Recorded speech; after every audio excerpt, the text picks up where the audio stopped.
Oi, o Sensações está começando agora. Hoje é Dia Nacional de Prevenção e Combate à Hipertensão. No Brasil, segundo pesquisa do INCOR de São Paulo, apenas 13% dos hipertensos fazem a dieta recomendada pelos médicos.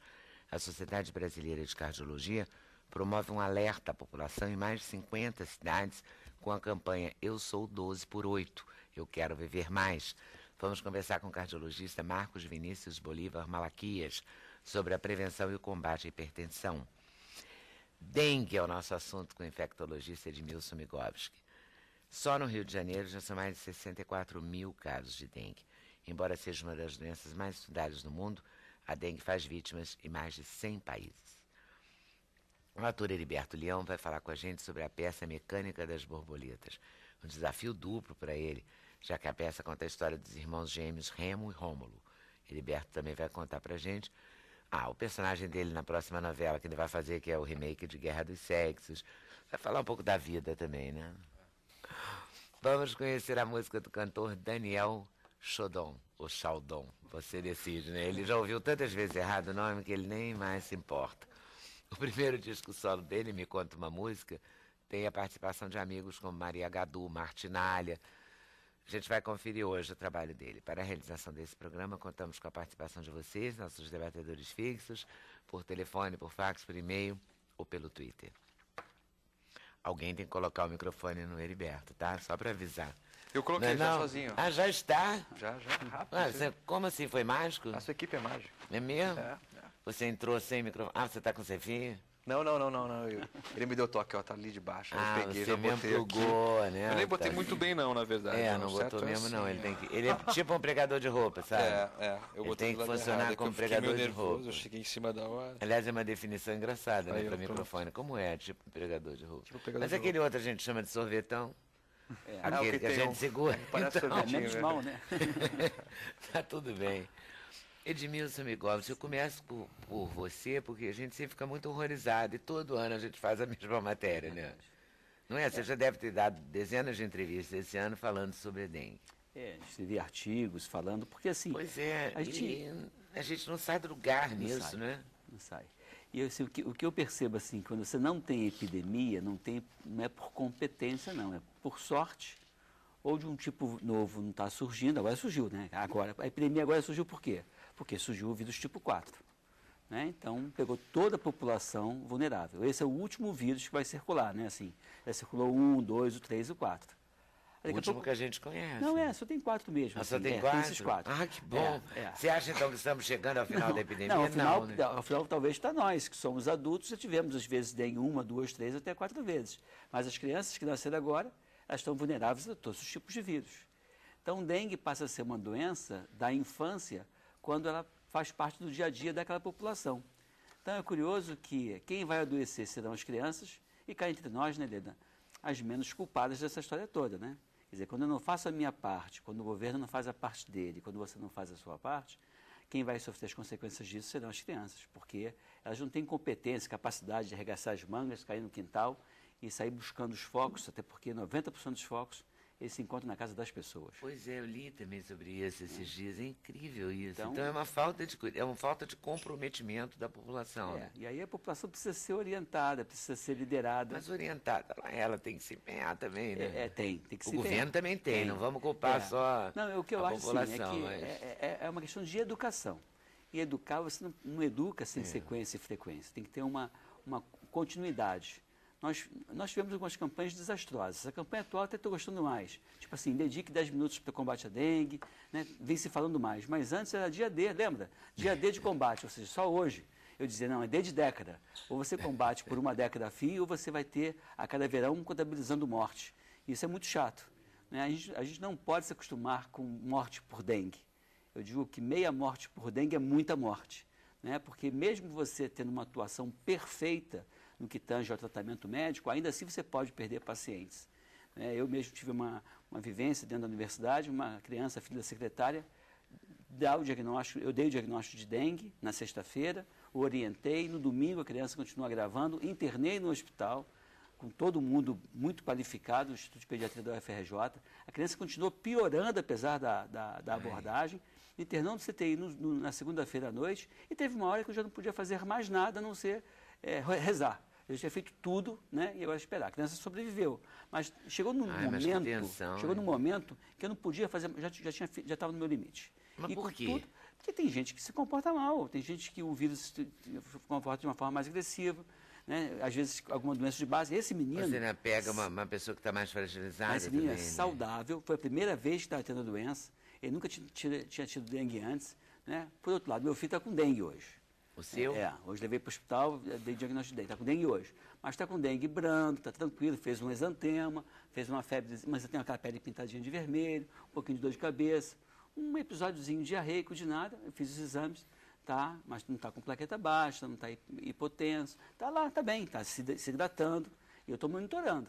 Mas mesmo uma pessoa saudável, que nunca teve dengue, pode evoluir mal, por isso que a gente não pode dar chance para o mosquito nos pegar, né? Tem que lutar, tem que combater o vetor, não tem outro jeito, Leda. E aonde Você- o seu filho pegou? Meu filho mora na Barra da Tijuca. Teve outras pessoas na vizinhança dele que também pegaram, eu estou com sintomas de dengue. Pai, estou com dengue. Eu falei, como é que você sabe disso? Não, eu estou assim, tá, vamos fazer os exames. Me ligou ontem, hoje de manhã eu fiz os exames, realmente confirmei o quadro de dengue dele, né? Então, mas tá bem. Bom, ninguém escapa. Ninguém escapa. Né? Até o filho do Então, infectologista. e a gente faz todo... Nem o filho do infectologista. Principalmente esse, né? Já que eu sou o inimigo número 1 do mosquito, agora eu vou te pegar também. E a gente fica o tempo todo falando a mesma coisa, não deixa água no pratinho de planta, não sei o quê. E não resolve. O que a gente vai fazer? Exterminar as plantas? Não é isso. Porque não, assim, acho a bromélia já foi culpada, depois foi reabilitada, né? E vai Porque se a questão, culpando. assim, O que é que crescimento aquilo? urbano desordenado, porque cai no colo da saúde, mas é um problema que, quando falha a educação, De saneamento básico, infraestrutura, obras, quando tudo isso falha, aí cai no colo da saúde. Essa que é a questão. Você vê o sul dos Estados Unidos, você tem condição climática, você tem o mosquito e não tem surtos de dengue. Por quê? Porque o mosquito não fica de bola cheia lá. Aqui, e lá você tem fluxo de água contínuo, ninguém tem caixa d'água em casa. Você vê na zona oeste do Rio, em Bangu, Padre Miguel, Realengo, né, a população, crescimento urbano desordenado, cada um tem sua caixa de água, muitas vezes mal fechada, e caixa de água mal fechada, é melhor deixar a caixa aberta, porque a caixa mal fechada fica aquela sombrinha, E fica e o mosquito escurinho. adora escurinho, né, vira até o Mas e como é que a gente justifica, por exemplo, um surto no Ceará ou no sul do Brasil? Você vai ter surtos periódicos, porque acontece? Vai ter um surto agora aqui. Nem sei se esse surto que está tendo agora, essa epidemia, se já é epidemia ou se é o prenúncio da próxima epidemia. Porque geralmente, quando você fala que até que foi maior do que está menor do que 2008, mas 2008 foi verão que pegou. Foi janeiro, fevereiro, então bombou e depois caiu. Nesse período, todas as epidemias que ocorreram no Rio de Janeiro, sempre havia um aumento, sempre houve um aumento em abril, maio, um aumentozinho da incidência, depois cai porque os índices pluviométricos baixam um pouquinho, aí a população do mosquito diminui, depois você bomba de novo lá para dezembro, janeiro. Então, estou com muito receio de que essa epidemia, que tanto está se falando no momento, não seja ainda a epidemia, seja o início da epidemia. Vai subir, vai cair. Se comportar como as 4 outras epidemias, vai subir agora em abril, em maio, cai, vai ficar legal em junho, julho, agosto, setembro, novembro, dezembro, volta a bombar. E volta a bombar com números absurdos. Esse é o medo que eu tenho. Então, mas dá tempo, viu, Leda, assim, eu não estou, é o profeta do Apocalipse. Dá tempo da gente fazer alguma coisa. Mas o quê? É combater o vetor dentro de casa. 90% dos casos estão na casa das pessoas. Eu costumo dizer que o mosquito faz dos nossos quintais a maternidade e dos nossos tornozelos o refeitório, o restaurante, seja o que for. Porque ela não bota o ovo longe.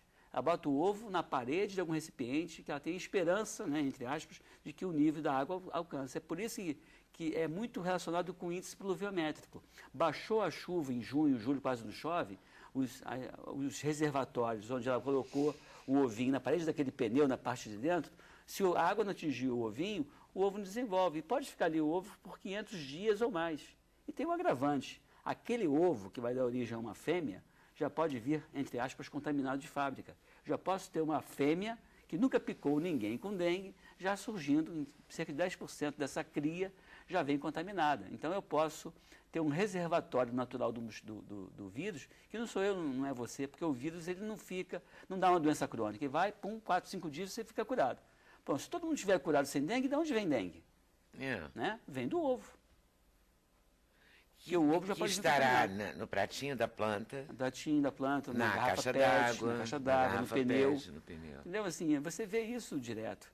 Então, assim, é uma... Então, o que vai ser? Vai ter que ter um disque pneu, assim, para as pessoas telefonarem. Acho que Olha, os o pneus, meu acho vizinho que- da Ou esquerda então tem um pneu. começar a multar. Eu fico pensando, é uma coisa meio chata. Mas vamos lá. Cinto de segurança. Se eu estiver dirigindo, eu for o motorista, eu não usar o cinto de segurança e eu bater, tudo bem que você pode ter algum custo por conta da Seguridade Social, o seguro aumenta, pode ter, mas o maior problema é meu. E eu, quando dirijo sem cinto, eu sou multado. Quando eu deixo o pneu com água, o problema é meu, mas é do meu vizinho. Por que eu não sou multado também? Entendeu? Assim, eu acho que deveria ter uma ação mais contundente nesse grupo de pessoas que que tem descaso com a questão do ambiental. Tem que ter um pouco mais de consciência. E você pode conscientizar na conversa e pode conscientizar doendo na parte mais sensível do homem, que é o bolso dele, né? Então você pode apertar isso. Agora, eu acho que está educando, está se falando, todo mundo sabe o que fazer. Por que não faz? Pois é, por que, né? que não Acho faz? que não faz porque não tem Você punição. falou de campanha, eu me lembro de uma campanha, não sei se vocês lembram, que falava da culpa pode ser você pode estar com a sua casa toda arrumada, mas o seu vizinho e tal, que levava essa informação. Essa informação e essa visão de compromisso, né, que é coletivo. É coletivo mesmo. Porque é coletivo, é viver em comunidade. Aqui as pessoas têm mania de falar em comunidade usando esse eufemismo para favela. Né? Mas tudo é comunidade. Tudo. O prédio nos Jardins, o prédio na Savassi, o prédio na Barra da Tijuca, é comunidade. Não é? Porque é vida em comum. Não é? Agora, e a assim, vida em comum implica você ter o mínimo de... Mas as pessoas não têm educação mesmo, não arrastam móvel de madrugada. Joga copo Lixo. Joga tudo pela janela do carro. Eu já vi carro da PM jogando lixo. Não tem educação mesmo. É falta de cidadania mesmo. Né? Não A dengue é um dos. É um dos problemas. Dengue Eu acho que tinha cai que ter na uma saúde. campanha da cidadania permanente. Permanente. Mas é isso, é Porque tudo é permanente. cidadania. Votar limpo, votar em ficha limpa também é cidadania. É sequência não é e tudo assim, cidadania. é o máximo. Eu não faço marketing, mas é assim, sequência e frequência. Você não vai educar ninguém, conscientizar ninguém com uma ação só. Tem que ser uma coisa que dê sequência. Agora, a esperança que se tem é a vacina, né, vida? A vacina tem várias fases, aquela fase pré-clínica, fase 1, 2 e 3. Em que ponto? Está em fase 3. 2 grandes laboratórios estão fazendo a vacina em fase 3. A GlaxoSmithKline e a Sanofi Pasteur. A Sanofi Pasteur fazendo parceria com o Butantan e a GlaxoSmithKline em parceria com a Fiocruz. Então, a gente tem esperança de que fique para o Rio, né? Porque a Fiocruz exerceu. Eu sou do Rio de Janeiro, mas assim, que fique no Brasil essa tecnologia, que se desenvolva para que a gente possa ter essa É o vacina único contra ela. país do mundo que tem epidemia de dengue?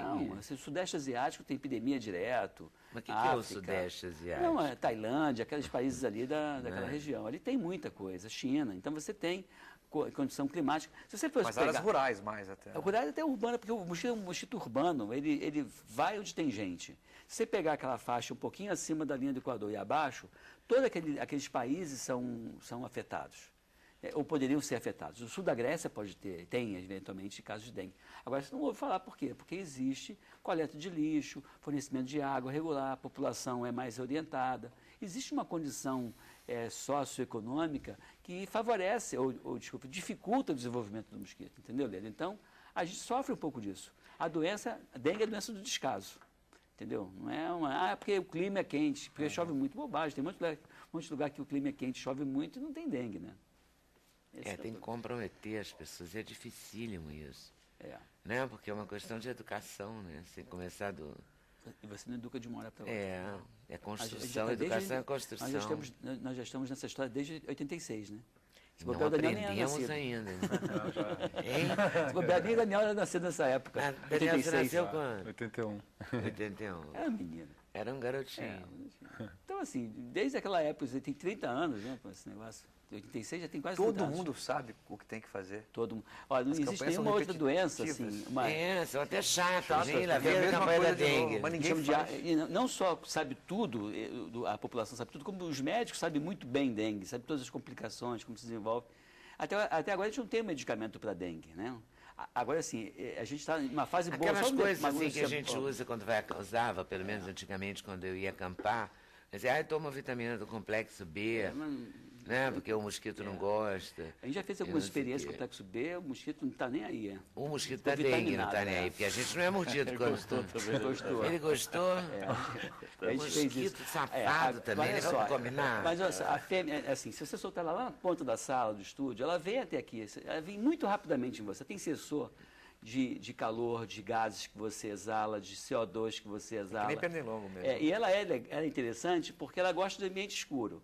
A pessoa que tem dengue tem fotofobia, então fica no ambiente escuro. E quando tem febre, acelera mais o metabolismo, então respira mais e libera mais Fica mais CO2. quente. Então esse cara é a presa predileta dela. Se tiver você com dengue, ela sem dengue, ela vai preferir em você, porque você solta mais elementos que atraem. E ao ficar é por você, isso ela que se é- abastece de sangue com vírus, né? Então é por isso que a contaminação é tão eficiente. É mais né? eficiente, é menos eficiente. Porque ela pica você. sente A atraída por fêmea isso. pica, mas a fêmea também pica quem. Quem está com dengue. Quem tá com e ela se dengue, sente né? atraída por quem está com dengue. Ela opta por quem está com dengue. Porque esse exala mais CO2, exala mais sinais que atraem ela. Então, o calor atrai ela. Alguns odores atraem ela. Né? Então, assim, só para a gente ter, no caso da vacina, que é uma esperança daqui uns 4 ou 5 anos, e tem o medicamento. A gente está na universidade, a gente testou um medicamento que é utilizado para outro fim. Eu não posso falar ainda qual é o nome do medicamento, mas o medicamento inibiu 91,4% da replicação do vírus em laboratório. E tem um outro produto natural, esse é mais bonito ainda, que ele inibiu 100%. E a gente fez um cultivo, porque o vírus se multiplica em São células. aquelas velas? Não, de é para citronela? tratar. É uma planta? Um é um fitoterápico, é um fitomedicamento. eu já ouvi Para falar. tratar. Aí você pega, colocou, aí você coloca o vírus, infecta e dá o tal da substância. Depois tenta isolar o vírus. Quando há uma inibição eficiente, você não detecta mais o vírus. Então, a cultura de célula ficou íntegra, ou seja, não agrediu a célula, o medicamento, e o vírus não foi isolado. Então, só para vírus da dengue, como também para vírus da febre amarela, que são da mesma E que alaia. universidade está fazendo Federal essa do Rio de pesquisa? Janeiro. Federal do Rio Junto de com o Departamento de Virologia. Então, nós, da Infectologia Pediátrica, do Instituto de Pediatria da UFRJ, com o professor Davis Ferreira e o professor Ricardo, da Química, nós estamos num desenvolvimento bem avançado do produto. Um já está licenciado, então ficaria até mais fácil de você, de repente... É o fitoterápico, não é o Não, outro? um já existe para outra fim. Eu pensei que pudesse funcionar pela uma lógica e funcionou. E aí, 91,4. 4% de inibição. E o outro, que é natural, que seria um produto nacional mesmo, ele deu 100% de inibição. Você não detecta mais E por que depois não se que... conta que produto é esse? Eu não posso falar porque está naquela fase de publicação e de patente do produto. Esse processo é uma loucura, né? É uma loucura. Próximo ano, então, a gente Ah, vai é? ter Porque, isso aí já. né, Tem. E não pode Do nem dar uma produto, dica? do produto. Se a gente se arriscar e acertar, você pisca o olho. todo mundo querendo, né? É, Saber qual que é a Sei lá, porque solução. fitoterápico, de repente, todo mundo Não, vai tomar. mas assim, existe dentro do fitoterápico... Mas é o chá. Você pode fazer na forma de chá, na forma assim. Eu posso adiantar isso agora. Não posso falar. É verdinha a planta? A gente pegou, fez, inclusive, assim, dividiu os extratos, porque quando você fala em fitomedicamento ou fitocomplexo, é um complexo de de substâncias. Então a gente não sabe se é o complexo que funciona ou se é um produto ou outro desse complexo. Então a gente já andou tirando alguns e realmente com um determinado produto houve um resultado in vitro de laboratório, por isso que eu não posso sair dizendo, porque vai começar a utilizar como se eu tivesse Não, mas falado. se você falar assim, estamos pesquisando, sei lá, berinjela. Todo mundo tem berinjela, a berinjela vai subir de preço. Vai subir. Pois é, mas berinjela é uma coisa bem popular, assim, não é uma coisa Mas é que pode dar a caríssima. falsa ideia de Tomate. que a gente tem que se basear na ciência, não posso divulgar isso, ele é médico também, sabe disso, eu não posso falar uma coisa sem...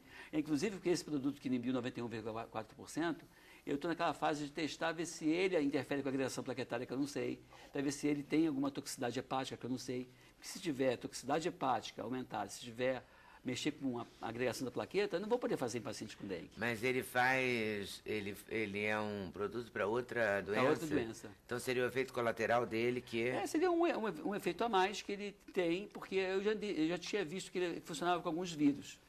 Já é indicado para alguns vírus. Eu falei, pô, se é indicado para tal vírus que tem uma estrutura semelhante, porque os vírus eles têm uma estrutura meio monótona, né? Às vezes um produto atua contra mais de um tipo de vírus. Né? Por exemplo, o aciclovir, ele funciona para varicela, ele funciona para herpes, ele funciona com uma série de vírus que são parecidos. Então, nesse caso, ele funcionava para um tipo, aí eu fui testar. Então, vamos ver. E a De certa citronela forma, não você já é? está dando até uma dica, aí a gente já começa até a Mas imaginar. não é ciclovir não, tá? É. Não, pois é, você já está dando uma verdade, dica. é Mas verdade. aquela vela de citronela não adianta. Aquilo ali é para tentar espantar o mosquito, não adianta. Essas coisas. Tem inseticida não no existe, supermercado existe. escrito assim, mata até mosquito da dengue, mas mas é assim, propaganda enganosa. Não, até mata, assim, mas Mas o não tem- problema não é. um não né? é- é mosquito, mas o veneno. Não, o problema é assim, é porque Mata a larva não qualquer mata a mosquito. larva. Tem que acertar o mosquito. Acertar o mosquito, por isso que fumacê não dá certo. Fumacê passa na rua, o mosquito entra domiciliar.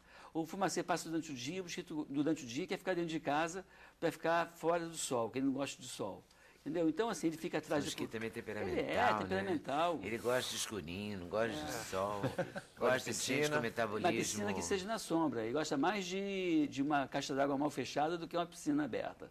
Entendeu? Então, assim, ele tem esse comportamento muito domiciliar, né? É diferente do pernilongo. O pernilongo eu passo o fumacê ao cair da tarde, porque o pernilongo está saindo da mata e indo para a tua casa. Aí eu pego o pernilongo no caminho. O Aedes está dentro de casa. Ele não está Ele já migrando. está lá instalado. Agora, Tá por lá. que uma caixa d'água fica aberta? Fica aberto porque racha, fica aberto porque as pessoas não cuidam.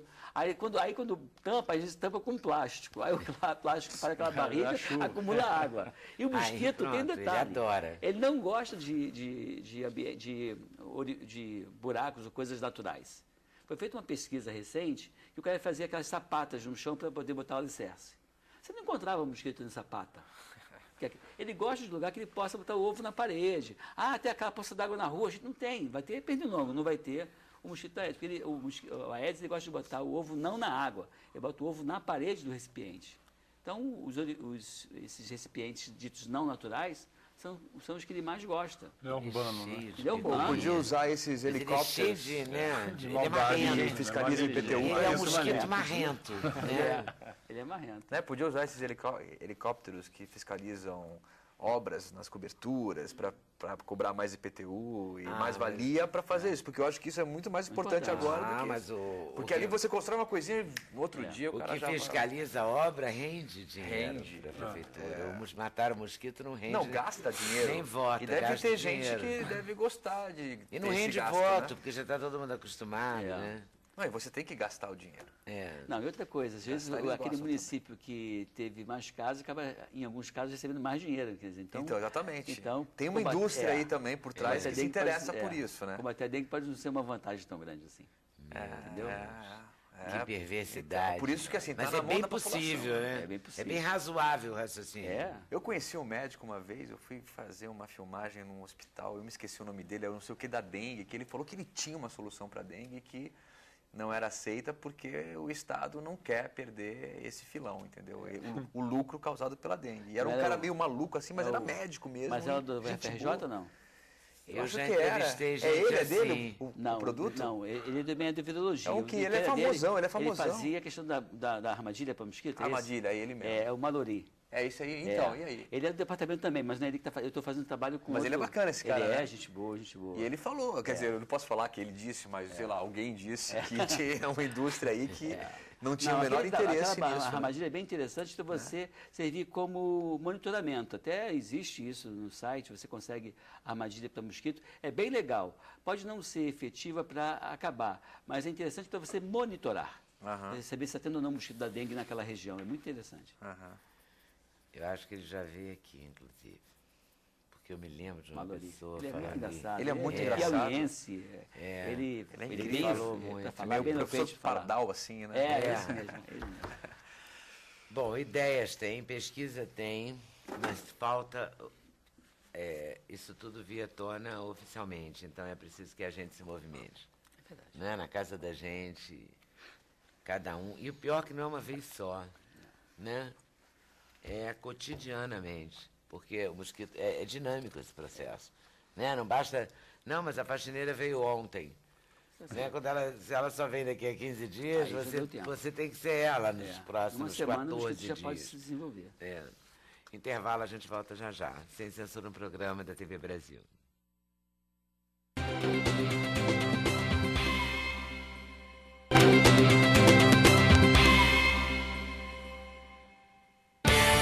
O endereço eletrônico do Sem Censura é www.tvbrasil.org.br/sem censura.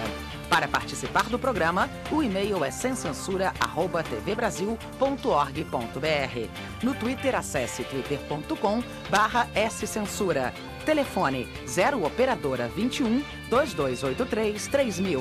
Fax 0 operadora 21 2232 3271. Ele não contou qual é o fitoterápico. Tô arrasado. Mas e aí, tá com a pressão boa? Não está? Hoje é dia, né? Dia de falar nesse assunto.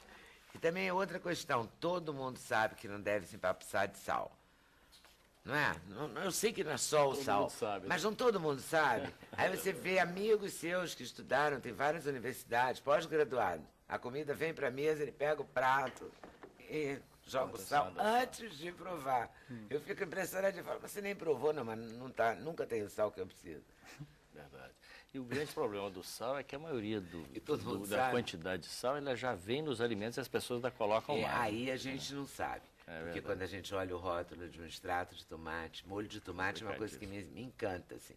A quantidade. Ontem eu olhei uma alga super natureba. Assim, não tem nada mais natureba que aquilo. 50 miligramas de sal num negocinho desse tamanho.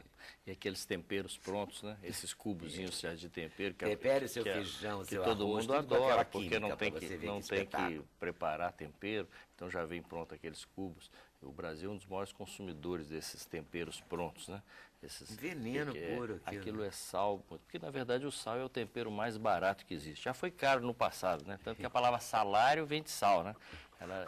Salário vem de sal, porque o sal era muito difícil de ser extraído, ele era extraído da rocha, então o salgema era complicado. Então a palavra salário vem lá da Roma antiga, que era caro. Hoje é baratíssimo, né? Inclusive o salário. Inclusive o salário também. Mas aí difícil o sal... só viver com ele. Aqueles temperos prontos, o que mais tem é sal, porque os outros ingredientes são um pouco mais caros. E a rigor, quer dizer, uma pessoa comum não precisa daqueles temperos. Porque se a gente raciocinar bem, todos nós temos a lembrança de um arroz e feijão da mãe da gente, não é? Espetacular, e que era só feito com aquilo de sempre, né? Alho e um pouquinho de sal, né? Não tinha aquela química toda para temperar. E o Brasil tem tantos tipos de tempero, né? Tantas ervas fantásticas, né? O alho, que inclusive o alho é o contrário, ele até abaixa a pressão. Já foi identificado realmente propriedades vasodilatadoras no alho, na cebola, uma substância chamada alicina, que é vasodilatadora. Então trocar o sal pelo alho é uma ótima coisa. Eu como um dente de alho por dia cru. Aí, tá vendo? Já é uma coisa boa. Você sabe que agora está na moda em restaurantes chiquérrimos, alho assado. Assado é uma delícia. Como é bom, ele né? quebra um pouco. Grandão, né? Ele vem grandão, assim, com vários... A cabeça do alho. Vou trazer alguém aqui para ensinar a fazer. Porque vem aquela cabeça do alho, você corta aquela tampa, digamos assim, né? Eu li isso na internet. É só colocar eu o não dente fiz de alho ainda. até com a própria casca no forno, quando for colocar alguma coisa, ele já fica mais amolecido e perde aquele cheiro forte. Mesmo quando você tira a casca do alho, coloca assim num frango, num peixe, qualquer coisa que você está fazendo no forno, já vem gostoso. Você come cru? Cru. Eu gosto do cheiro do alho. Se fosse para bafo já, gente, eu adoro bafo. Deve ser bom para a voz também, porque ele tem bom uma pra voz, substância vasodilatadora, que é a alicina, então deve melhorar também a sua voz, é verdade. Olha, alho. Mas não é só o sal, né? Tem muita coisa que sobe pressão. E um dos problemas hoje também é o aumento do peso da população, né? No Brasil, vocês viram os dados novos aí do governo, já mostrando que 50% da população está acima do peso. E inclusive quanto mais criança. a gente aumenta peso, aumenta também a pressão arterial. É por isso que o dia da hipertensão, ele está dizendo muito bem, não adianta só o dia. A nossa campanha, o ano todo, a gente fala da hipertensão, porque é a doença que mais mata no Brasil.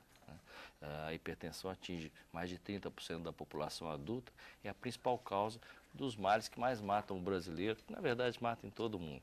A primeira causa de morte no Brasil é o derrame cerebral, o acidente vascular cerebral. Mais de 60% dos derrames são causados pela hipertensão. Segunda causa, já quase chegando nos derrames, é o infarto do miocárdio. Mais de 50% dos infartos são causados pela hipertensão. Então, realmente, é a doença que mais mata. E, no fundo, todo mundo sabe que pressão alta faz mal. Mas o brasileiro, além de não prevenir a hipertensão, quando tem o diagnóstico, ele acha que não acredita. Ele acha que não é mesmo, não acredita que tem. Tem sintomas? Ele acha, mas a maioria das vezes não tem os sintomas. Você não sabe que você tem?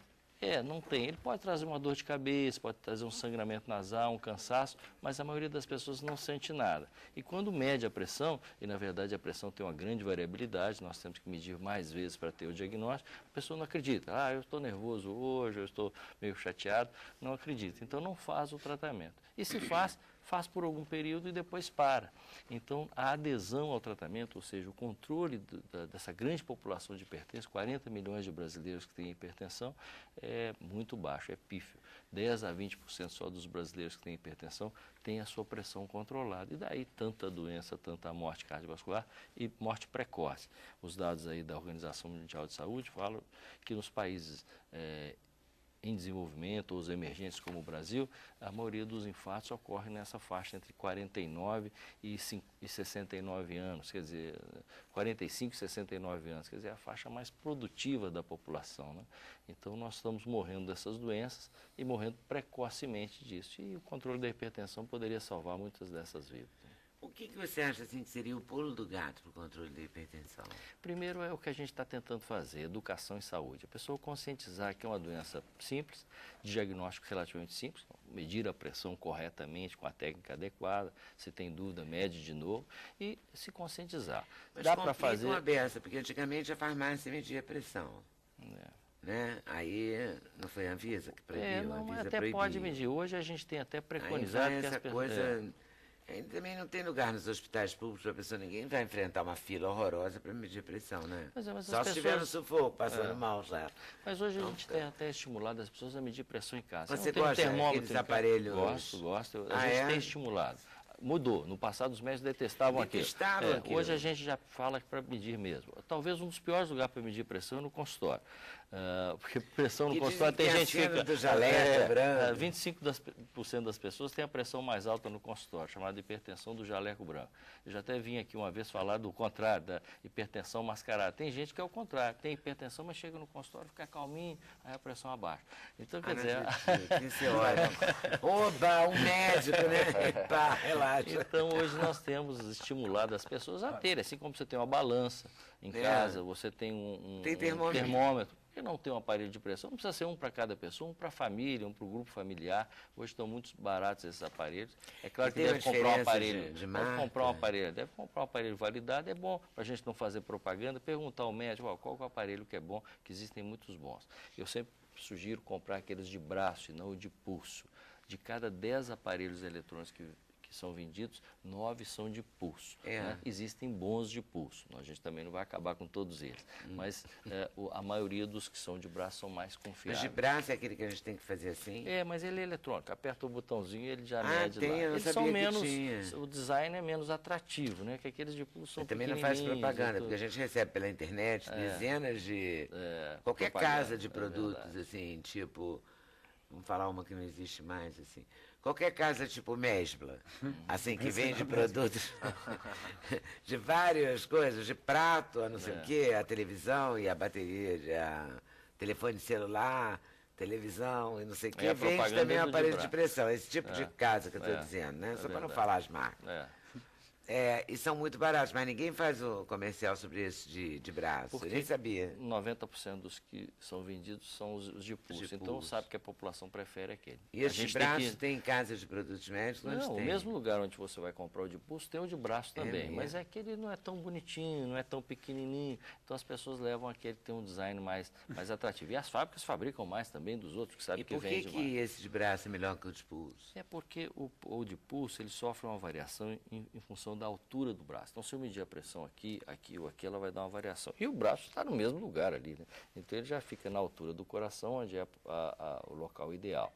Existem, sim, bons aparelhos de pulso, mas, geralmente, eu recomendo às pessoas que já compraram, que não vão comprar outro, que coloquem justamente para que o pulso fique na altura do coração. Geralmente, você até apoia com a outra mão para que a pessoa tenha uma medida um pouco mais confiável. E meça umas 3 vezes, porque esses aparelhos são muito sensíveis e eles podem ter variação.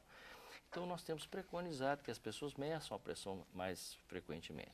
E se diagnosticar que tem hipertensão, e um dos problemas de medir na farmácia, que acaba induzindo ao profissional que não é médico, recomendar algum tipo de tratamento. Não que as pessoas não devam medir, eu acho que devem medir em todos os lugares. Mas, infelizmente, tem muita empurroterapia, né? Tem. O cara empurra ali algum E sabe remédio que e nem tem sempre muito é o mais chá adequado. também. Eu não sei se funciona, mas eu já vi gente fazendo chá de chuchu. Verdade. Chá, sabe, chás mais variados. Sempre assim. tem uma fórmulazinha, não precisa tomar um remédio, toma um chá. Como se alguém fosse tomar chá de chuchu todos os dias. Mesmo que baixasse a pressão, quem é que aguenta tomar todos os dias? Já o remédio salva vidas, né? Mas Quer dizer, uma o pessoa remédio tem que ser rígido, tem que tomar justamente, todo dia. tomar né? todo dia. E as É para o resto da estatísticas- vida, assim? É para o resto da vida. A não ser que haja uma grande variação. Vamos dizer, o indivíduo tem uma alimentação com muito sal, ele é um sedentário, ele está acima do peso. Pode sim haver o tratamento não farmacológico da hipertensão. Ele sempre deve estar Ele presente. emagrece, deixa a vida Emagrece, deixa sedentária e... para de comer sal, por exemplo, pode controlar a pressão sem remédio. Mas 90% dos hipertensos necessitarão do uso do medicamento para toda a vida. Mas quem tem uma e vida vale a pena. saudável, que é atleta, que não come sal, come só comida natural, tem menos propensão. Você sabe que às vezes ocorre isso também, o Heriberto está nos lembrando aqui, por exemplo, a gente tem às vezes dificuldade com os atletas, né? Eles acham que só de fazer exercício eles nunca vão ter nada, mas tem gente que hereditariamente, geneticamente, nasceu com a tendência à hipertensão ou do colesterol alto, e essas pessoas devem se tratar também, quer dizer, a atividade física, os hábitos saudáveis também vão diminuir muito a possibilidade, mas não vai zerar a possibilidade dele ter uma doença crônica. E o tratamento salva vidas. Um hipertenso que não se trata, ele tem uma expectativa de vida reduzida em 16 anos. Caraca, É vale a pena muito mesmo. 16 anos. Nossa. Então, quer dizer, isso em Eu acho que eu vou quantidade medir de a vida. pressão pra ver. Isso em quantidade de vida. Agora imagine em qualidade Para de vida. 2 aparelhos. Comprar dois. De pulso e o de pulso. De pulso e de braço. E ficar disputando para ver qual que acerta. E não é só a quantidade de vida, é qualidade também. Porque às vezes o indivíduo não morre, mas, por exemplo, imagina uma sequela de um acidente vascular cerebral, ficar hemiplégico, né? Uma sequela de um infarto, ficar com o coração grande, E incapacidade só medir a de trabalhar. pressão já é Medir a suficiente. pressão já é o primeiro passo. E, obviamente, consultar o médico, seguir as recomendações. Se o tratamento é não farmacológico, se é farmacológico. Isso foi uma área que Mas avançou mesmo muito. se for farmacológico, tomar um remedinho, por exemplo, de manhã e de noite, né? Todo dia, Às vezes né? uma vez ao dia. A maioria dos remédios hoje é de dose É uma única. dose única. A maioria deles estão, inclusive, nas farmácias populares, o governo está fornecendo. Então, quer dizer, hoje não se justifica mais correr o risco da hipertensão. Mas o indivíduo fala, não, eu tomei o remédio, a pressão controlou, parei de tomar. Mas, meu amigo, vai acabar o efeito do medicamento, no outro dia vai subir a pressão de novo, né? Então, é por isso que a gente tem que falar todos os anos. Pois é, mas quando é que você constata que uma pessoa... porque você mesmo diz assim, você pode estar ou no consultório e ter 14/9, ou, sei lá, se aborreceu, né?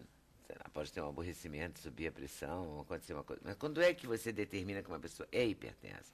Esse diagnóstico, Porque isso também é importante, porque quando você tem esse diagnóstico, você tem que se comprometer com ele, como com a dengue. Né? Você tem que se comprometer com a limpeza e o saneamento, você tem que se comprometer, tomar o medicamento, tirar o sal. E não adianta também tomar o medicamento e comer uma pipoca super salgada. Adianta? Até adianta. Quer dizer, se você não Quer dizer, consegue adianta. ter... claro. Se você não consegue controlar os outros Sim, o fatores... medicamento é pior. Vai ter que, pode ser que tenha que tomar mais medicamento. Mas até aqueles que não querem fazer nenhum tipo de ajuste não farmacológico, de ajuste de vida, você pode salvar a vida tomando remédio. Um exemplo é a população americana. É a população do mundo que tem mais obesidade, que come pior, mas eles vivem mais, porque eles se tratam mais. O americano tem a consciência do tratamento, até demais. Às vezes tomam remédios até que não precisam. Uma das causas de morte nos Estados Unidos é a intoxicação por remédio, porque tomam muito. Mas eles têm a cultura de tomar remédio, uma coisa que o brasileiro não tem. O brasileiro não toma remédio. Gente, o equilíbrio é tão difícil, né? Uns mais, outros menos, cada um descompensa numa direção.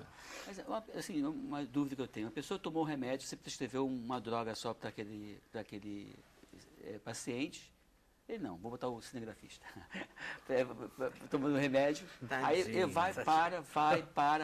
A chance que ele tem no futuro para controlar, se ele ficar só naquele medicamento o tempo todo regulando do jeito que você passou direitinho. Essa chance, se ele ficar parando e voltando, de ter que fazer mais drogas, aumenta se ficar...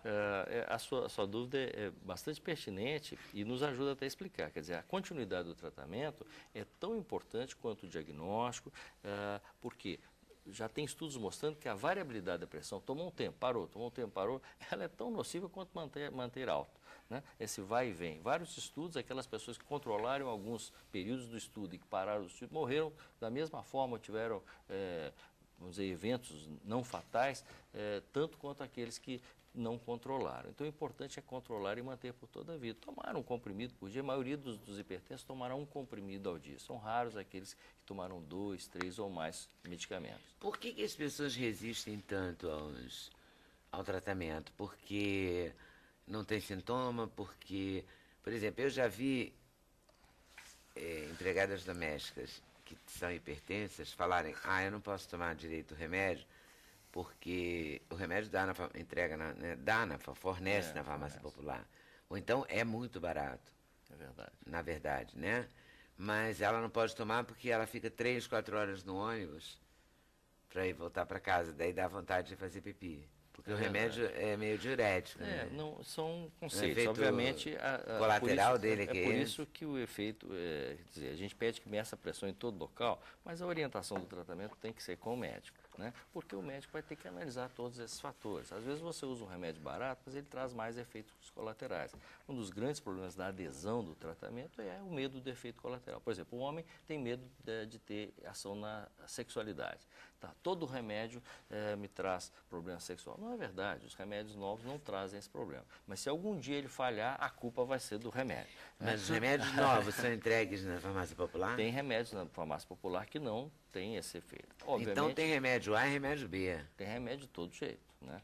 Eu pensei que o remédio para hipertensão fosse sempre barato e sempre popular. Existem remédios até caros, então, que você vai indicar para cada caso. Por exemplo, se a queixa é que tem remédios que são diuréticos, eu posso passar um remédio não diurético para aquela pessoa. As mulheres temem engordar com o remédio. Sabe que esse remédio não está engordando? Né? Então para de tomar porque ganhou 1 quilo, esse remédio me engordou. Engorda mesmo? Não engorda. Obviamente existem medicamentos que podem dar retenção hídrica, o outro pode tirar o líquido. Então, quer dizer, discuta isso com o médico. O médico tem que ter essa malícia, escolher um remédio que não só aumente a expectativa de vida, mas também melhore a qualidade de vida. Se eu tomo um remédio que está me trazendo efeito colateral, e existe essa possibilidade com qualquer tipo de tratamento, não só com remédio da pressão, o creme que você passa no rosto pode trazer alergia, né? Então todo tratamento pode ter isso, e o médico vai ter que escolher aquilo, porque o que a gente quer é que a pessoa viva muito, mas também viva com qualidade. É verdade. Então, como é que funciona a farmácia popular? A pessoa chega com uma receita? Precisa de uma receita. Mas se é um remédio de uso contínuo, o médico, por exemplo, vou colocar em você essa responsabilidade. A pessoa chega lá e fala: você conclui, ela é hipertensa. Aí eu vou dar um remédio, ela vai pegar na farmácia popular. Você dá uma receita para um mês? Esse é um dos problemas, né? Quer dizer, o governo porque acaba consertando a coisa de um jeito e atrapalhando de outro.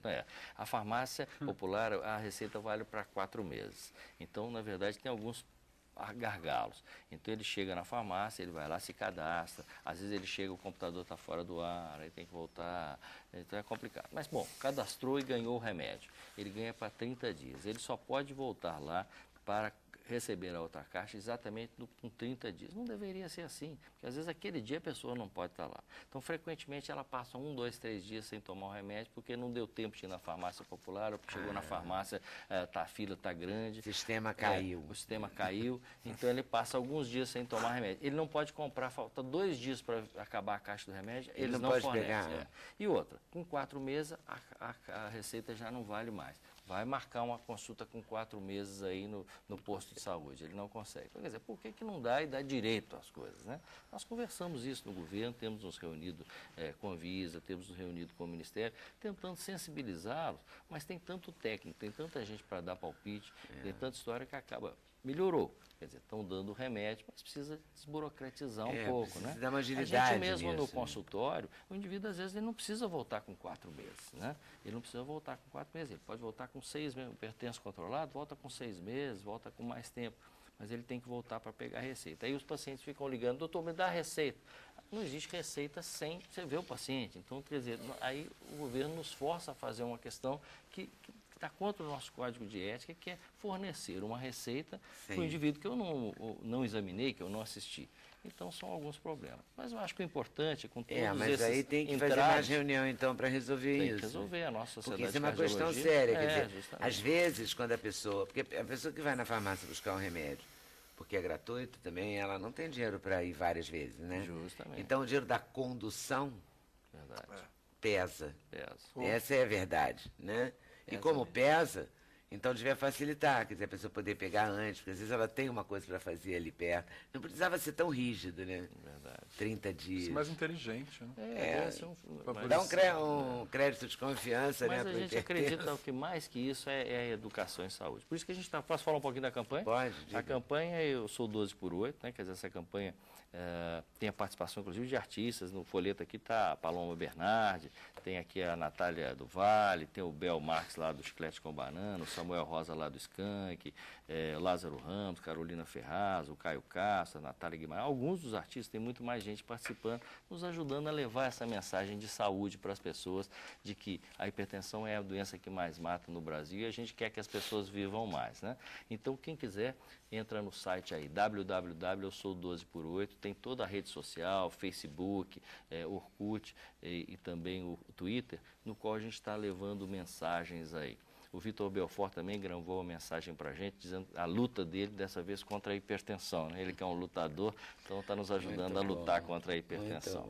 Então, todo mundo entrar no site, provavelmente levar a mensagem e tirar dúvidas também, porque o site é interativo e tem também uma lista de perguntas. Quem tiver alguma dúvida pode mandar no site. Tem receitas lá para hipertenso? Não, não receita não, porque a receita tem que ser no consultório, mas receitas receita, de qualidade de vida. De comida, de dieta. Ah, isso tem, tem orientações sobre alimentação, como reduzir sal, como adequar o estilo de alimentação, tem uma série de informações úteis lá. O site é muito visitado e a gente quer que seja mais ainda. Olha, então eu vou dizer o seguinte, aqui na página do Sem Censura, provavelmente tem, alguém até pode agora, quem assim for uma pessoa mais, que gosta, tiver um lado detetive, assim, pode investigar na nossa página. Eu tenho quase certeza que tem um tempero criado pela Orion Araújo, que é uma nutricionista. Ela ensinou a fazer aqui no Sem Censura um tempero sem sal, para colocar no lugar do sal do saleiro da mesa, sabe assim, com orégano, com ervas, manjericão, tem vários tipos. Você não gosta muito de orégano, para não ficar tudo com gosto de pizza, você pode usar o manjericão, enfim, tem uma combinação aí. O alho. Eu sou fanática por alho, você também? Tá certo, então, com alho ou sem alho, vamos no intervalo, voltamos já para conversar, fazer uma hora do recreio total aqui com o Heriberto Leão, falando da peça, e a gente conhecer a música do Daniel, ok? Sem Censura, um programa da TV Brasil.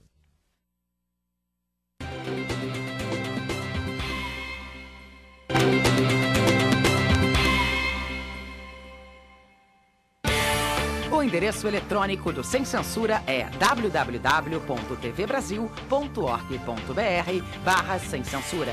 Para participar do programa, o e-mail é semcensura@tvbrasil.org.br. No Twitter, acesse twitter.com/scensura.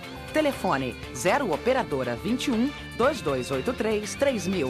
Fax 0 operadora 21 2232 3271.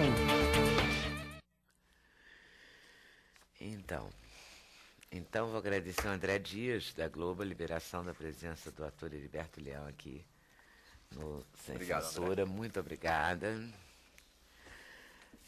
Continue liberando. Pois é, parceirão. Então você está estreando? Não, eu estou em cartaz já. Na verdade, a gente está em São Paulo agora, no Sesc Consolação. A gente ficou aqui no CCBB Rio, fomos para o CCBB de Brasília. E agora em São Paulo. É incrível que é uma peça que a gente nunca fez sem estar absolutamente lotado, assim, desde o primeiro dia, né? Ai. E, assim, não é uma peça que você possa falar que seja uma peça comercial, apesar de eu achar um clássico, e todo clássico acaba sendo comercial, porque as pessoas gostam muito. É um texto do Walter Daguerre, que quando chegou nas minhas mãos, um escritor, um autor de 36 anos, que para mim é o melhor que eu já vi nos últimos tempos, assim. Quando chegou nas minhas mãos, eu não acreditei que tinha sido escrito por um jovem de 36. É um Tennessee Williams, com Arthur Miller, com Sam Shepard. É da onde essa criatura? É aqui do Rio de Janeiro mesmo. Como é que ele chama? Tem que trazer ele aqui, Walter Daguerre. Ele já foi indicado ao Shell. Figuraça, além de ser uma pessoa muito bacana, tem uma mão, assim, Fala dos beatniks dessa peça, da contracultura americana, tudo que eu não gosto, assim. Gente, não tem o nome dele aqui, não sei. Como é o sobrenome dele? Daguerre. Daguerre. Walter Daguerre. Daguerre. E Walter em alemão, se eu não me engano, é general, alguma coisa assim, aquele que comanda. Então é bem isso mesmo. Ele é a direção do Paulo de Moraes, produção da Bianca de Phillips, maravilhosa. Aqui eu devo muita coisa, eu fiz o Evangelho segundo Jesus Cristo com ela também. E conta a história do Remo e Rômulo, dois irmãos. Um deles fugiu de casa com 15 anos, levou todo o dinheiro da oficina mecânica e se transformou num escritor de ficção científica de muito sucesso. Só que ele perde a inspiração, não consegue mais escrever, e ele procura um sinal para que ele possa identificar porque aquilo estava acontecendo. E ele encontra a carteira de identidade dele quase esfarelada com a chave de casa que ele levou por acaso há 20 anos atrás, grudada nela. Então aquilo é um sinal para ele voltar para casa, e ele volta, e quando ele volta ele descobre que não é nada como era antes, né? E ele botou o pé na estrada porque ele leu On the Road, do Kerouac, através de um hippie sobrevivente dos anos 60 que tinha um trailer acampado do lado da cidade. Então trata da contracultura americana, do beatnik e da vontade de um de sair e do outro de ter que ficar, né? Então, na verdade, os dois são um só, apesar de eu fazer um deles e o Otto Júnior fazer o outro, né? Tem a Ana Kutner também, que faz a minha cunhada, que foi a minha primeira namorada, e a Susana Faini, maravilhosa, brilhantemente nesse papel da nossa mãe que fica meio demente depois da morte do pai. Então, peraí, eles moram com os pais numa cidade interior no sul do Brasil, o Rômulo foge, é isso? Isso. E o outro fica, o Remo? O outro fica porque alguém tem que ficar cuidando de casa, né? Quando ele volta, o pai morreu, aí já mudou tudo. Ele descobre que o pai morreu, 3 anos depois da partida dele, morreu de tristeza pela partida dele. Eles eram muito ligados. O pai era muito fã do Che Guevara, e o livro de cabeceira dele era o Diário de uma Motocicleta. E tem uma Harley sendo construída peça por peça pelo irmão que ficou, e só falta uma peça para ele completar a moto, para ela funcionar, e para ele pegar a estrada e refazer o caminho do Che, que é a borboleta do carburador. Por isso, a mecânica das borboletas. Mas não é só isso que tem de borboleta. Isso que é genial no Daguerre. Assim. Ele conseguiu criar um texto extremamente sofisticado e simples ao mesmo tempo, se é que é possível esse paradoxo, mas é possível, entendeu? Aí acho que isso que está a genialidade dele, é como Shakespeare consegue. Eu não tenho nada com ele, não é meu melhor amigo, está ficando agora, mas eu não o elogiaria desse jeito se eu não acreditasse mesmo nisso. Porque Shakespeare você consegue contar aquela história para a pessoa mais simples do mundo e para a pessoa mais erudita. As duas vão entender a mesma história, só que a mais erudita vai ter mais prazer nos detalhes da peça. Entender mais coisas. E é isso que ele consegue brilhantemente. E como é que você descobriu essa pessoa? A Bianca Phillips, produtora, que me mandou o texto assim que acabou Insensato Coração. E eu não ia fazer nada, eu ia descansar, estava precisando. Foi um ano muito difícil, perdi meu pai, meu filho recém-nascido. Eu precisava descansar, mas aí chegou essa peça. Nossa, que coisa forte, né? Você perdeu o pai e foi pai. E fui pai. E a relação do Rômulo com o pai dele na peça é muito parecida com a minha relação com meu pai, para você ter uma ideia. Borboleta também é o símbolo da sincronicidade de Jung, né? E o meu personagem é regido pela sincronicidade também. E tem mais de 50 coincidências significativas nessa peça com relação à minha vida.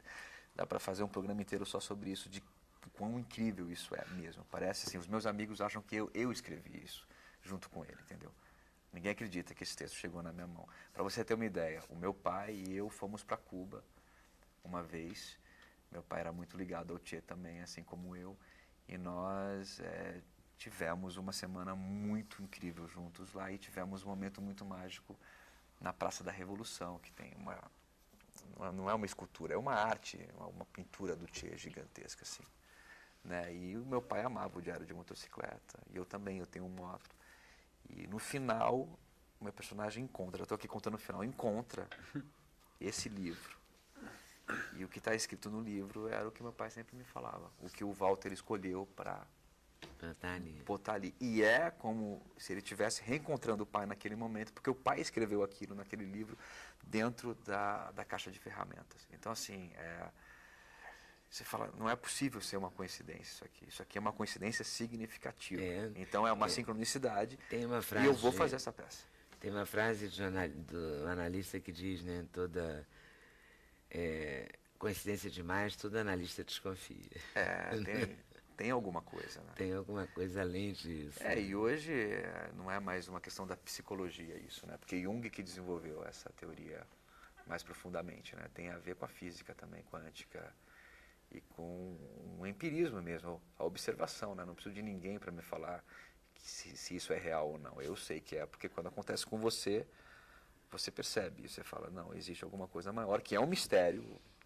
Acho que talvez a gente nunca compreenda o que é isso, mas que existe uma lei que rege tudo. Essa lei tem a ver com a sincronicidade? Tem. E chega na gente. Porque são coincidências, assim... Quando eu substituí o Thiago Fragoso depois do acidente dele em Xanadu, na vida da gente. E o meu pai, na novela, ele se acidentou no sábado e no domingo me chamaram para substituí-lo e me mandaram os capítulos. E simplesmente tinha uma cena que era um karaokê, uma cena do meu personagem com o Damásio Aristiano, e a música que eles cantavam era a música que meu pai tocava todos os dias e que tocou na missa de 7º dia dele, que é o Samba da Bênção, né? Meu pai dava show com essa música, que ele declamava poesia no meio e se emocionava. E desde pequeno eu cresci com ele tocando essa música, tanto que tocou na missa de 7º dia dele. E quando ele morreu, eu escrevi isso na porta de casa, para eu me lembrar, porque eu fiquei muito triste, né? Foi muito difícil. Minha ligação com meu pai era muito mais do que uma ligação de um pai e filho. Ele era meu melhor amigo, era meu empresário, era tudo, era uma coisa muito forte. E eu escrevi aquela frase pequenininha, né? Eu revi esses dias. É melhor ser alegre que ser triste. A alegria é a melhor coisa que existe. E no domingo eu estava botando a voz nessa música no estúdio com a Marjorie, foi a primeira coisa que nós fizemos. E na segunda-feira eu estava gravando já e gravei a primeira cena, foi essa. Só que essa cena só ia ao ar na outra semana.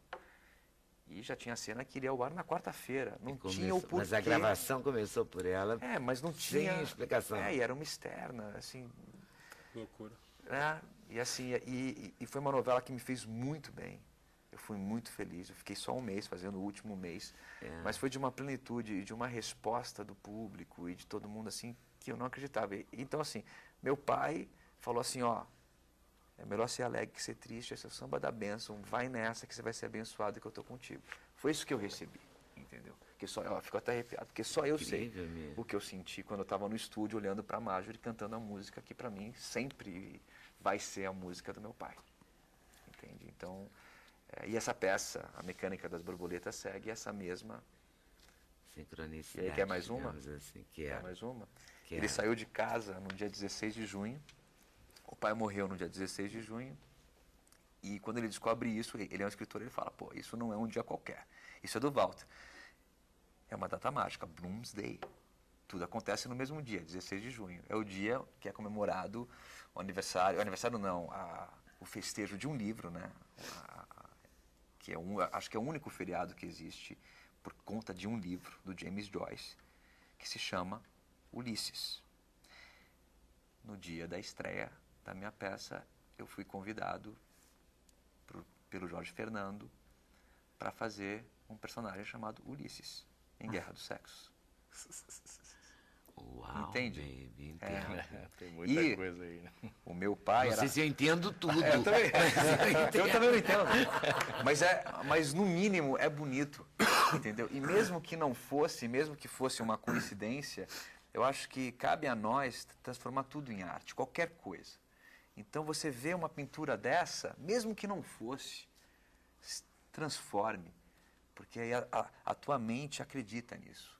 E aí vem a fé, e aí vem a força, e aí vem um contato. Então meu pai, ele tem sido muito presente na minha vida através desses detalhes, porque ele acreditava muito nisso também, né? A gente sempre falava sobre os sinais, a sincronicidade. Isso te dá uma força muito grande. E meu pai era muito fã de boxe, perdi a conta de quantas vezes nós sentávamos no sofá de casa, eu moleque, para ver o Maguila lutar, quando o Maguila podia ser campeão do mundo, né?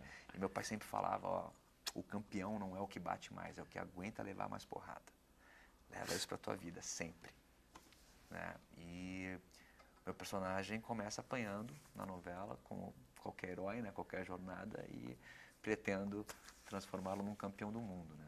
Então, e aí vai, se eu ficar contando muito aqui, eu vou me abrir demais para todo mundo, entendeu? Mas são muitas coisas, então eu acredito... Está entre amigos. Estou entre amigos e algumas centenas de milhares de pessoas. Mas assim, eu tenho uma característica, eu sou muito sincero, entendeu? Eu não tenho medo do que é verdadeiro e do que é autêntico. Absolutamente, não importa o que metade vai pensar e outra metade não. Né? E o Walter Daguerre, assistindo a minha entrevista ao Jô, que eu falei sobre sincronicidade e tal, eu acho que tem um mês, ele mandou uma frase linda que eu acho que é do... Esqueci de quem é. Eu achei até que era dele, de tão genial que eu acho, achei que era dele, que é: parabéns pelas pérolas aos poucos.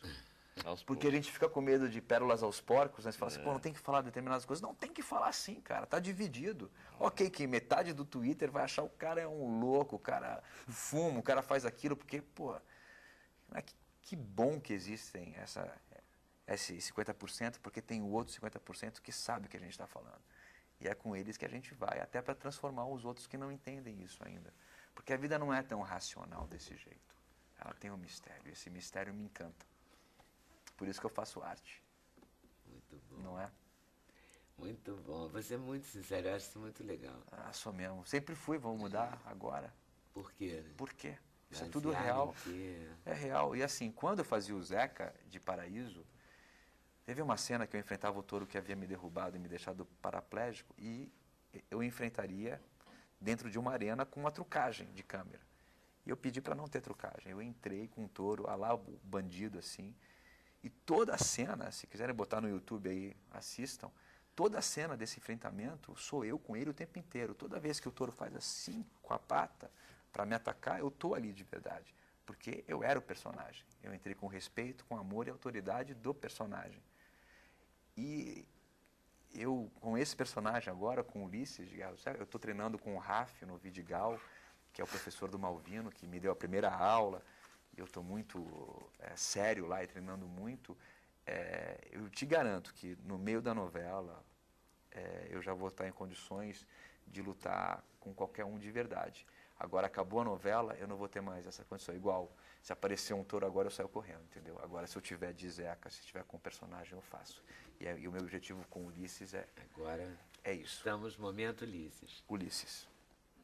Antes do Ulisses, eu vou fazer De Pernas pro Ar 2. Começo a filmar segunda-feira com a nossa querida Ingrid Guimarães. Ah, é? Olha, bárbaro. Vou fazer um triângulozinho com ela e o Bruno Garcia. Muito bom. Muito. Tá animado, hein? Tá bom. Esse ano a Mecânica das Borboletas abriu muita coisa. Muita coisa mesmo. E a gente está lá no Sesc, Consolação em São Paulo, de sexta a domingo. Até o final de maio. Até final de maio. Mas a gente deve voltar ao Rio de Janeiro. Muito bom, volte mesmo. Volto aí daqui a pouquinho, tá? E aí, Daniel, eu até escrevi aqui, Sheldon ou Sheldon? Desde o colégio que é essa confusão?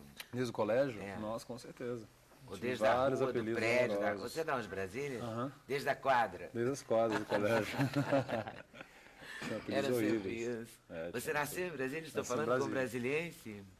Legítimo. É boa aquela terra, né? A gente fica associando Brasília com um monte de coisa que não tem a ver com Brasília, né? É bonito. Eu gostei, eu passei uma infância divertidíssima, porque era solto. Então eu brincava na rua, não tinha computador, não tinha essa coisa de celular, enfim.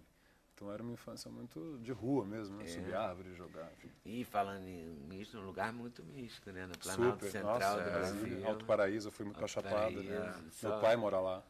Ah, é? Então, tipo, eu tive uma infância bem, bem, tipo, bons contatos, assim, com a vida, né? Com música, principalmente. Porque deixa muitas possibilidades. Né? E tem um céu, né, peculiar, eu acho, Brasília, assim. Lembro que a gente vive... Tem horizonte, né, pra caramba. Não acaba mais. Eu acho lindo Brasília, acho mesmo. Eu gosto muito. Quem não é de lá, normalmente fala, nossa, Daniel, a sua cidade é muito esquisita. A gente anda, não tem nada. Tem gente na rua, não tem esquina. Eu falei, mas é uma cidade toda projetada, pensada para isso. Né? Mas eu acho que aquela coisa de viver em quadra é como viver num condomínio, né? Numa comunidade. Lembra Barra da Tijuca, quando eu vinha. Claro que mudou tudo nos últimos anos e tal, mas né? Porque tudo muda em todas as cidades, né? Ficou mais violento, ficou menos amistoso, ficou um monte de Em coisa. Brasília cresceu muito. Eu fiquei um bom tempo sem ir, agora fui há uns 2 anos fazer o show lá. Nossa, eu fiquei, tipo, as pessoas que me levavam, né? Eu era um turista na minha cidade. Eu não sabia mais o que tinha, assim, muita coisa. E como é que a música te pegou? Ah, foi desde criança, eu acho. Minha mãe sempre ouviu muito, né? Porque assim que eu nasci, minha mãe casou com um diplomata e a gente foi embora do Brasil. Então eu fiquei até meus 9, 10 anos de idade fora do Brasil. Morei na Guatemala, em Paris, Canadá, fui logo pro Canadá. E aí voltamos, eu tinha 9, 10 anos e sempre ouvia música brasileira. Minha mãe ouvia muito Chico Buarque, Noel Rosa, Nara Leão, enfim, Caetano, né? E aí, voltando para Brasília, eu conheci meu pai biológico. Soube que tinha um pai biológico e tal, porque até então eu achava que meu padrasto era meu pai. E aí, conheci essa história, né? Você tem um pai biológico, o Ricardo e tal, que é músico. Aí eu fiquei louco para conhecer ele. E no dia que eu conheci, me aparece essa figura toda calça rasgada, assim, com cinto, com a blusa para dentro, assim, era a blusa do Mick Jagger, eu lembro. Aquela língua do Rolling Stones. Com um boné, assim, então a figura, com a calça rasgada, com zipo, aquele cinto de zipo, né, do isqueiro, que ainda usava muito, botava só o porta-zipo. Eu olhei aquela figura e falei, gente, isso é meu pai. E ele me levou para a rádio, ele era locutor de rádio, músico, enfim. Então eu comecei a absorver, tipo, todo tipo de música, né? Ia para a rádio com ele, enquanto ele fazia locução lá, trabalhava, eu ficava na discoteca, assim, ouvindo milhões de vinis, né? LP de todos os tipos, então era meu passatempo, assim. E tinha os ensaios dele com a banda, enfim, com os músicos amigos dele. Então eu já ficava tipo, nossa, o que é isso? Dá para viver disso? Eu quero viver disso. Você já achou seu Meu lugar. Né? Desde sempre. E a Cássia também, que era uma figura, a Cássia Eller, que era amiga do meu pai e tal. Enfim, toda essa turma em Brasília tinha uma cena muito forte, né? As pessoas eram muito amigas, tinha essa coisa de... Galera de cinema, com teatro, de música, todo mundo junto. Não tinha essa separação, como eu vejo que tem muito hoje em dia, principalmente aqui no Rio. Mas lá era essa coisa, então, tipo, eu ficava fascinado com essa... Era uma maneira de compensar não ter esquina, né? Também, exatamente. Tinha Tinha que fazer, tinha grupo, a gente se né? junta, fica embaixo do bloco fazendo um som e tal.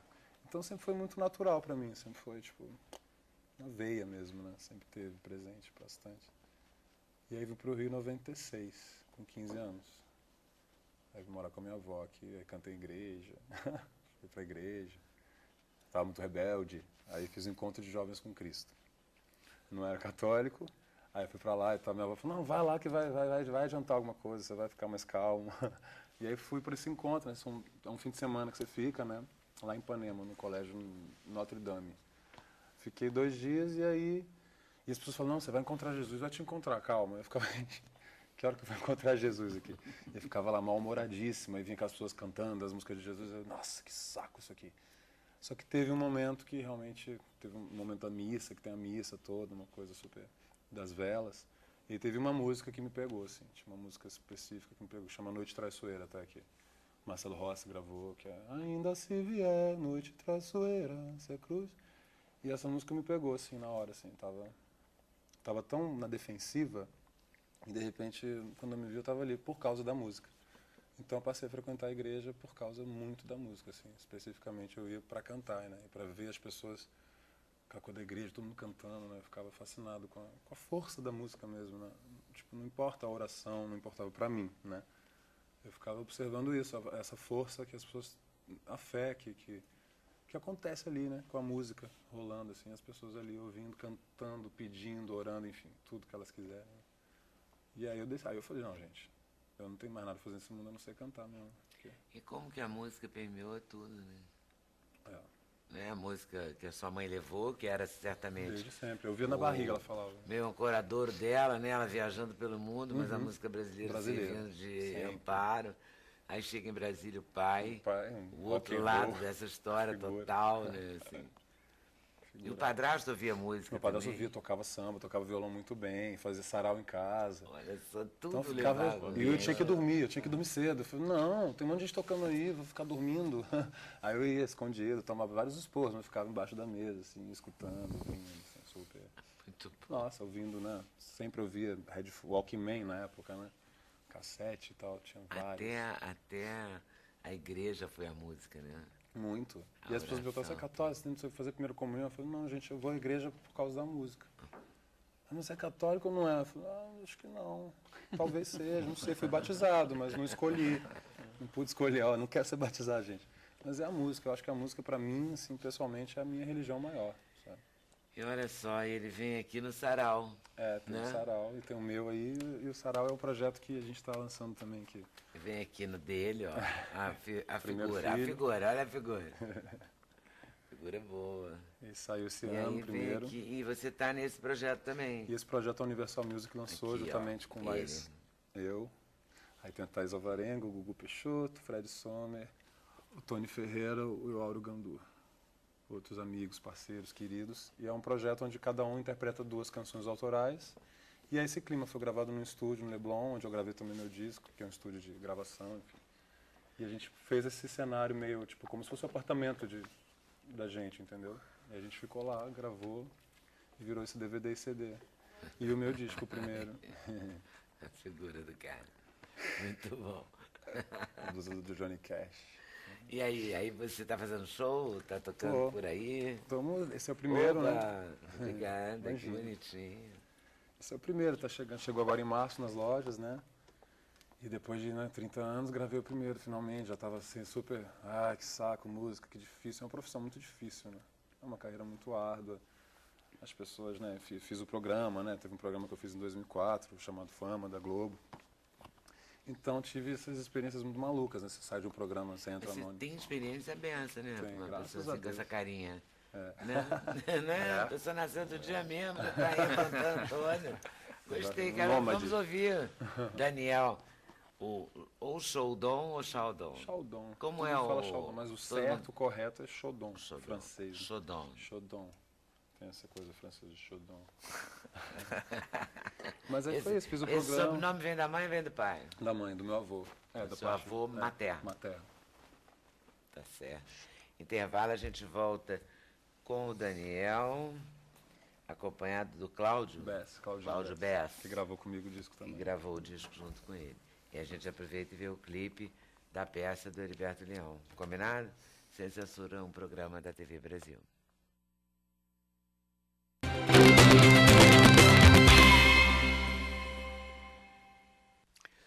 Então, vamos abrir. Adoro quando falam isso. Detesto quando falam comigo, então, mas eu falo de vez em quando. Vamos assistir A Mecânica das Borboletas, um trechinho da peça do Heriberto Leão.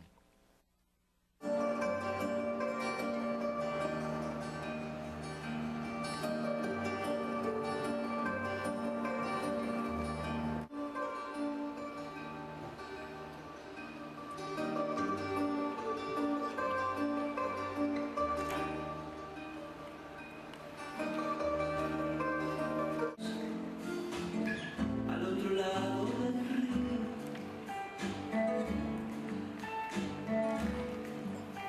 Nosso menino nunca terá saído de casa. E os gêmeozinhos vão vir correndo pra gente, gritando que querem ser marinheiros para conhecer o mundo todo e que vão ganhar muito dinheiro para fazer a gente viajar pra Itália. Você vai rever seus parentes e eu vou ver o Papa de perto. Mas enquanto o nosso menino não volta... Mais detalhes no momento em Sampa. Em né? Sampa, no Sesc Consolação, de sexta a domingo. E quem Mas- quiser assistir vai ter que se esforçar um pouco, porque já estamos lotados até o final, graças a Deus. Ai, arrasaram, Não, essa hein? peça tem estrela. É uma estrela... Vou trazer essa estrela de volta da Mágica. guerra aqui. Pô, ele é Depois genial. me dá o contato Vou dele. dar. E Daniel, com auxílio luxuoso do Cláudio Bess, vai tocar pra gente o que mesmo? Vai A cantar música- agora? Agora, que é uma música de trabalho que está tocando, que é a parceria minha com uma amiga de São Paulo chamada Lau Mayumi. Então cuide da sua pressão, 12 por 8, né? 12 por 8. Limpe a sua casa, Limpe a sua casa, e os sem arredores e tampe a caixa d'água, Com enfim. certeza. Você já sabe o que tem que fazer. Faça. fazer. Né? Eu vou aproveitar, vou me despedir aqui. Boa tarde, boa noite. Até amanhã, se Deus quiser. Valeu. Passando aqui pro Daniel Chaudon, ou Chaudon, fazer o encerramento para mim.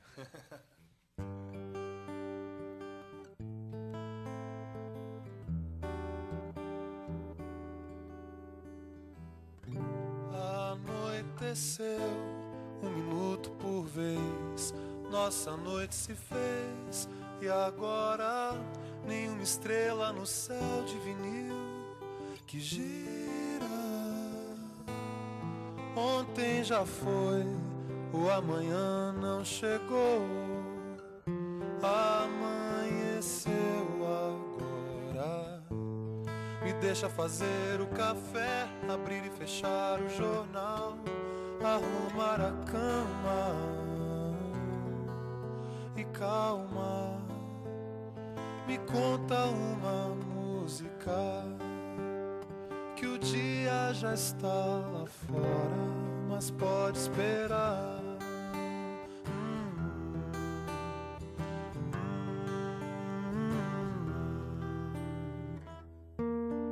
Tudo que quero agora é esse dia em branco, pra escrever mais besteiras, cantar os minutos que pingam, não voltam mais.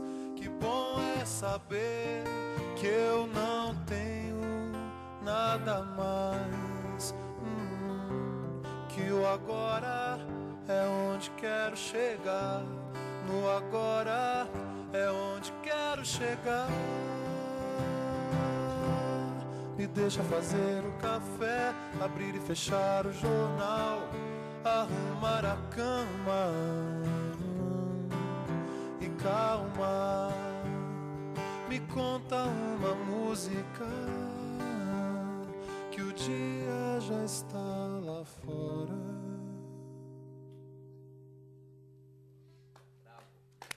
Bravo. Muito bom. Vai fazer show, Daniel? Dias 15 e 16 de maio. No Teatro Solar de Botafogo. Agora, daqui a 3 semanas, né? Daqui a pouquinho. Depois, vamos tomar aí tocar, né? Quero fazer show. pé na estrada. Melhor coisa da vida. Nossa. Já tá no ar? Então ainda podemos fazer mais uma. É bom que aqui ninguém avisa, tudo é uma surpresa. Mais uma, então? Então, mais uma vai encerrar pra gente. Vou fazer então uma comigo. Parceria minha com Fernanda Dias.